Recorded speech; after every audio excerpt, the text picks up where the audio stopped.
This is NC Spin, an unrehearsed discussion on issues of interest to North Carolinians. Now, here is your moderator, Tom Campbell. Welcome. You've heard and read the spin the media and the politicians have put on the issues of the day. To get the correct spin on what's going on in North Carolina, let's introduce you to our panel of experts. They include Chris Fitzsimon from NC Policy Watch, former Representative Gene Arnold from the County of Nash, Peg O'Connell, who deals with health issues and does some lobbying and other things, and John Hood with the John Locke Foundation.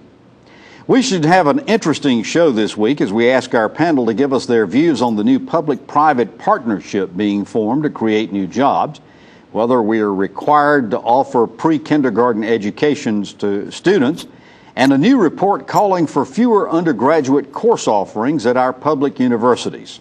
Let's get started.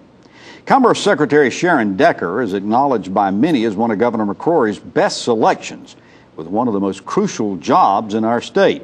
North Carolina lost more than 300,000 jobs during the recession and has been slow to recover. The administration's plan to jumpstart job creation has hinged on lower corporate taxes and reduced regulations, along with a new public-private partnership.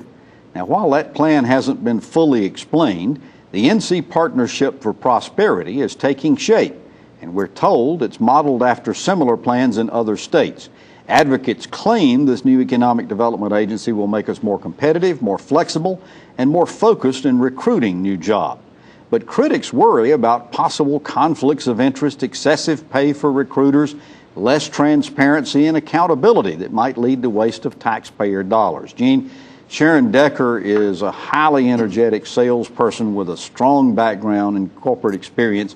I guess the big question most people are asking is whether we have confidence in this new model she's creating and whether it's going to return our state to prosperity. You've got a corporate background. What's your opinion about what you know about this NC Partnership for Prosperity? Tom, I think everything you said is true. They will be more focused.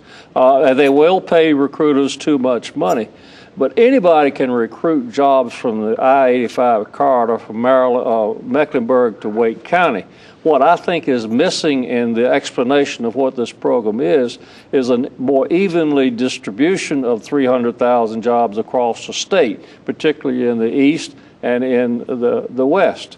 I think it would be better. It has not worked very well for us in the past. Let's give something new a shot. Well, that was one of the reasons why they were saying, Chris, that we were going to get rid of these regional economic partnerships. Mm-hmm. What kind of record have they had? Well, I think they've had a mixed record, but I'm not sure yet that we've heard the governor make a very compelling case for why the Commerce Department wasn't working. I thought that in a lot of ways, the Commerce Department and the last several governors who were Democrats, and I think people expected, in fact, Keith Crisco, the last Commerce Secretary, was a Republican. So I thought the Commerce Department was one place that actually there was some consensus was doing a reasonable job. My big question about all this is things that we don't know.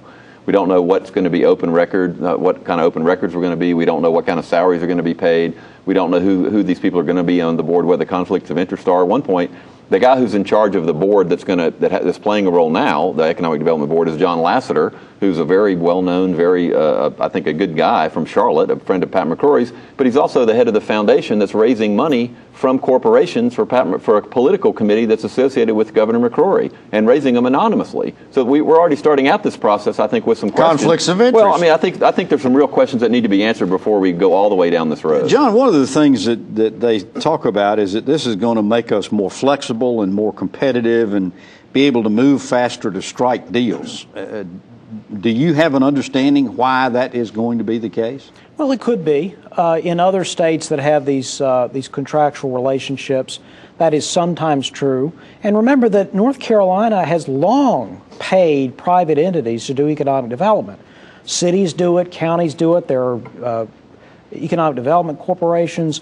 There are chambers of commerce that have contracts with cities and counties to do economic business recruiting. There's nothing particularly new about this. The real issue is what are the details of the contract. If public dollars are being expended, does the public have a right to records and access? The answer is absolutely yes. You need to make sure. That was not always true with the regional economic partnerships, which were theoretically private, but were paid for with public dollars to a large extent. They tried to block records. Reporters had to, in some cases, because I employed some, we had to sue to get records from that private entity when it was spending taxpayer money. So we have to make sure the contract is structured properly.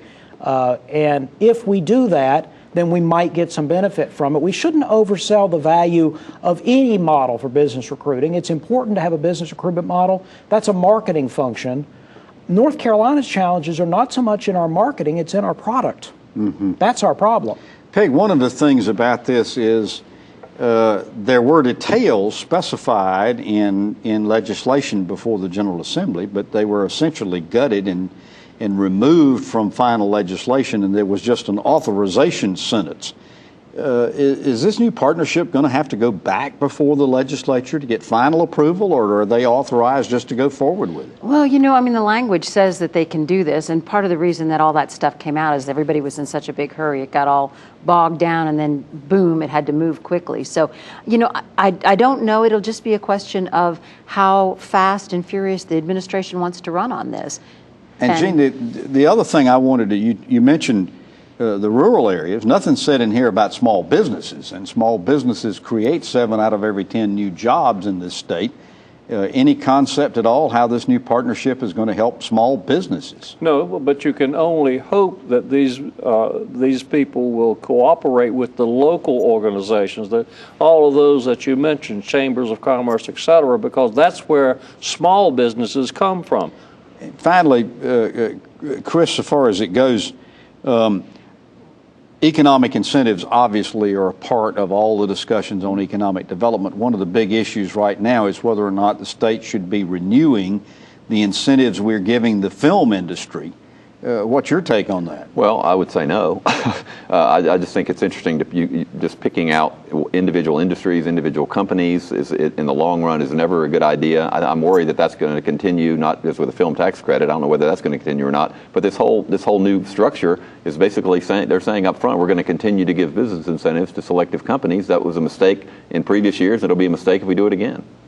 Okay, I'm sure we'll be talking about it as it moves toward implementation. You can watch NC Spin anytime you want. Just go to our website, ncspin.com, and click on the YouTube button on the right side of the page. We post each week's show on Friday, so view us anytime you like. And while you're at ncspin.com, be sure to sign up for our free weekly email newsletter, Spin Cycle. You can follow us also on Twitter at NCSpin Tweets, and you can check us out on Facebook. Participate in these and other NC Spin ways through ncspin.com, NC Spin on Facebook, at NC Spin Tweets, and Spin Cycle. We look forward to hearing from you.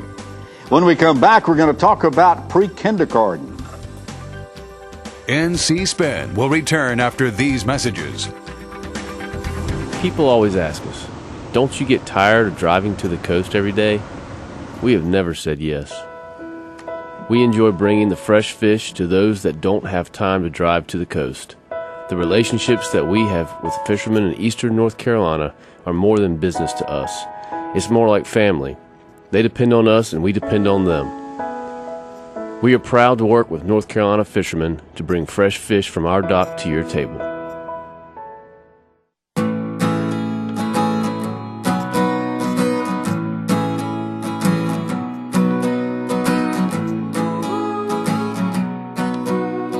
The best part about being a member of a Touchstone Energy Cooperative is that it's your Touchstone Energy Cooperative.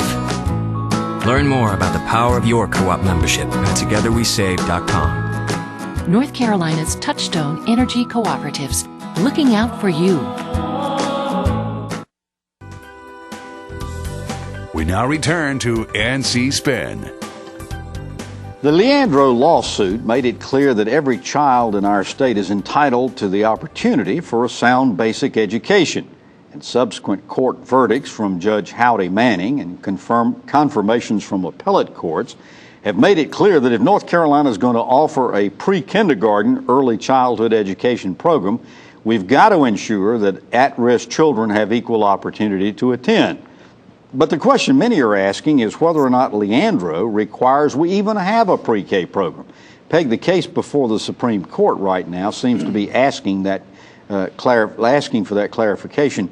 And the question in most people's mind is whether Leandro does, in fact, require we have pre-K, or just requires that if we have pre-K, that every child has to have equal accessibility.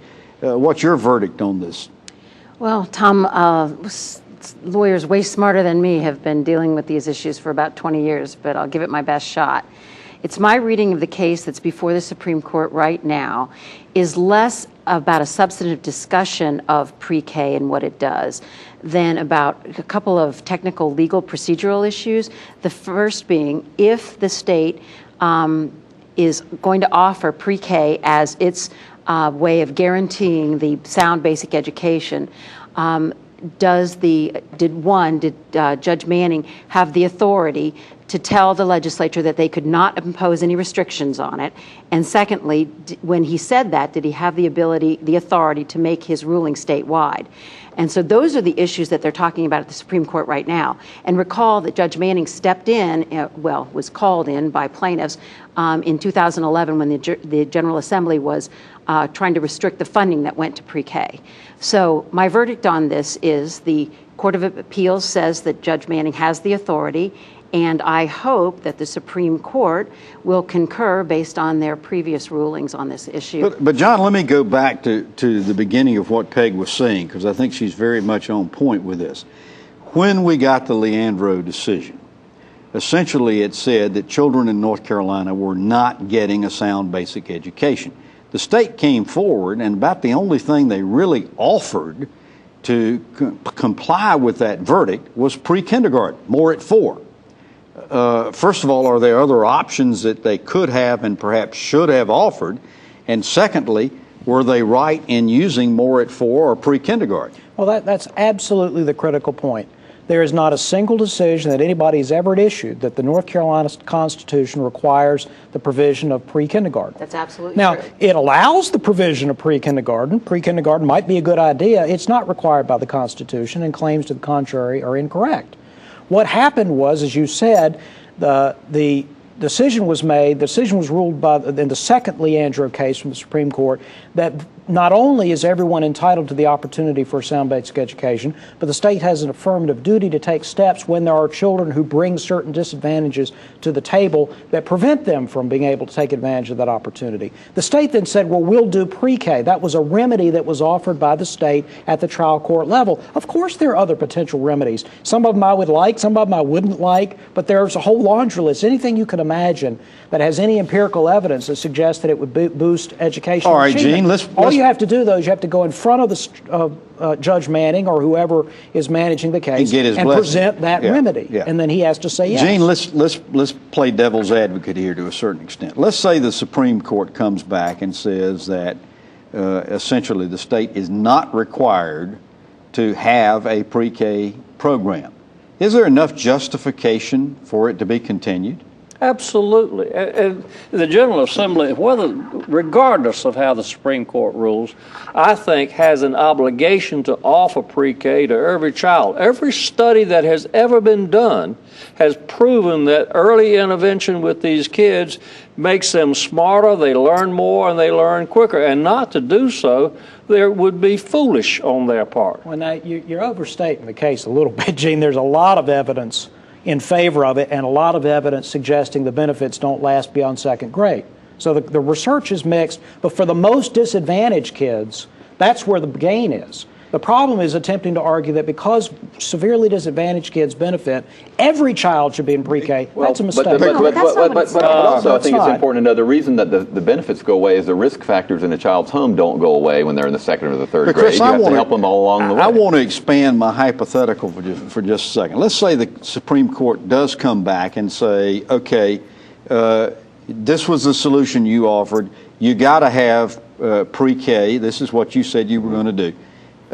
Is it possible the court could say, you got to offer it to every child in North Carolina, in which case, according to what I understand, it would cost the state an additional $300 million a year? Well, I would say, first of all, that's less than the cost of the tax cut that we just passed last year, so let's put that in context. But I don't think the court's going to say that. I think the most likely, whether it's from the courts and when it comes through the policy filters, is that kids that bring specific needs, that at-risk kids have a constitutional right because they have additional challenges, and then all at-risk kids are at the very least should be eligible for this program, which they're not now based on the funding levels that have been established by the General Assembly. The very basic thing we ought to do is bring up funding. I think all kids should have access to it, by the way, but I think the most likely scenario is that all at-risk kids, and then the battle will be the General Assembly will try to redefine at-risk to not fund as many kids as all right, we final need. Word, Peg. Well, the Supreme Court should probably not be saying what you're saying, Tom, because that's not the issues before them. They're looking at two technical legal issues. And unless the Supreme Court starts legislating, which has not traditionally been the role of the court in this state, you're not going to get an answer to your question from the court. All right, we're going to take a break, and when we come back after these messages, we're going to talk about higher education being tested. NC Spin will return after these messages.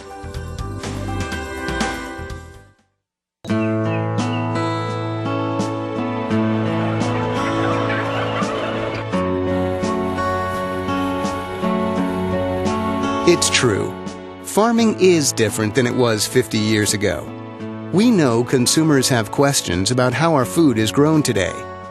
North Carolina livestock farmers want you to know that they're using the most responsible and caring farming practices to feed our state. ncanimalag.com. The North Carolina Medical Society is committed to a healthier North Carolina. We feel as an organization representing over 14,000 physicians that we have a responsibility and an obligation to help our citizens become more healthy. And by doing this, we want to help educate them about ways in which they need to keep themselves healthy through good nutrition, exercise, and maintaining a healthy lifestyle. These ingredients will help not only individual citizens become and maintain a healthier outlook on their lives, but also help contribute to having a healthier state. We now return to NC Spin. Lower funding from state and federal governments, increased costs, and higher tuitions are testing the mettle of those in higher education. Recently, the John W. Pope Center for Higher Education issued a white paper critiquing UNC Chapel Hill's curriculum, calling out the school for offering what it calls an eclectic hodgepodge of course offerings that may offer a slice of life, but don't lead, they say, to a well-rounded core curriculum for undergraduates. The report calls for shrinking the current 4,000 course offerings to about 700. Now, in responding to the Pope Foundation report, UNC Provost Jim Dean said, ultimately, what constitutes a good or an optimal education is really based on values, and people have different values. John, in discussing this topic through the years, you have frequently said on this show, colleges are offering too many courses. Is your position based on not being able to afford or the cost of these offerings, or you just don't think they help prepare students for later life? Well, just to clarify, I'm not concerned about the number of courses. I'm concerned about the number of courses that can satisfy general education requirements. So if you have a course at Chapel Hill, and there is one, something like Feminist Poetry of Central Europe, that might be a very interesting course, an upper-level course or an elective, or if someone's majoring in English literature or literature, they might want comparative literature, they might want to take that course. Should that be taken by freshmen to satisfy a basic English requirement or literature requirement? The answer is no. There should be a common curriculum. There are a number of universities that have common curriculums. It just so happens that and more are moving toward it. Some of our largest institutions don't have them, but there are some. Columbia University, which is not a shabby institution, has a real common curriculum where the freshman and sophomore years, the kids really are taking meaty courses, general courses that they've not been properly prepared in high school. And then when they get to be juniors and seniors, they're taking all kinds of electives, hip-hop and music and movies and all sorts of interesting topics in science. But that's not what you should be doing as a freshman to satisfy your general education requirements. That's the argument, and I thought the provost's response was so telling and cringe-inducing that I expect probably his superiors were not very happy. Yeah, but Chris, is the question here whether they need 4,000 or 700, or is it the general scope of the theory, as John was saying? I think it's all the things, but I also think John says that, in your junior, senior years, you could take hip-hop and a lot of other things, which I agree with, but the people that are making this criticism don't. They spend a lot of time criticizing those courses being offered at all. So part of this is to get rid of all those courses that they don't like in the college, whether it's part of a general core curriculum or whether it's part of anything. They don't believe that public universities should have feminist poetry classes at all, or women's studies programs, or hip hop. Did you read the report? Yes, but I've read that other. That is not the argument that they're making. I'm saying they made that, or they have made that argument in plenty of times in other things they have written. What and they this are is the saying, first. Well, let me finish. They have made that argument many times, and what they're trying to do is get the door in to criticize these courses initially, and then remove them from the university entirely. They spend reams of web space criticizing individual courses, whether it has anything to do with general college or not. Yes. Because I know who you're talking about and have read the material, the argument they're making is that if these classes were not designated as satisfying general education requirements, they wouldn't attract very many students and they wouldn't exist. But they don't want That's these classes offered at all. They don't want these stuff. It is too. Gene, you had something you wanted to say. In 1994, the General Assembly required the university to perform an audit to see how many subjects they had, who was taking the subjects, and which ones they could eliminate. They had no idea how many courses were out there, and a lot of them, other than African Studies for Athletes, had no attendance. So I think an audit is in order. I think it should be done, and I think 1,700 or 1,400 courses are far too many to offer in a university. Peg, is anything going to come from this report, from this suggestion? Well, I have to say this, and this is snarky, but I'm going to say it anyway. First of all, eclectic hodgepodge is redundant. If you had a good basic English education, you wouldn't say eclectic hodgepodge. Secondly, So we give the provost a B-? No, you give the Pope people a B- for eclectic hodgepodge. Oh, I see, that's right. But, these are the only opportunities, these general curriculum classes, that some freshmen have to take a deep dive into something different, because once you're tracked into your major, you don't have a lot of time for taking poetry or anything else. So this gives them an exposure. It'll be interesting to see whether or not anything comes from this report. If so, obviously we'll follow up on it. When we come back, we're going to ask our panel to tell us something we don't know. NC Spin is brought to you in part by the North Carolina Farm Bureau. The Farm Bureau and Agriculture. We keep North Carolina growing. You trust your family physician to care for you and your family. We treasure that trust and are committed to providing the best care possible for all North Carolinians. It's time for Medicaid reform, but not without input from North Carolina's family physicians. Medicaid reform will impact health care for all of us. Tell state leaders you want your physician involved. We need Medicaid reform that's good for North Carolina. To sign our petition of support, visit rnchealthcare.com. North Carolina is a great place to live, work, and raise a family, but we consistently rank in the bottom third for state health. Poor health choices and inactivity cost our state $54 billion a year, dollars that could be saved through healthier living. We can do better, North Carolina.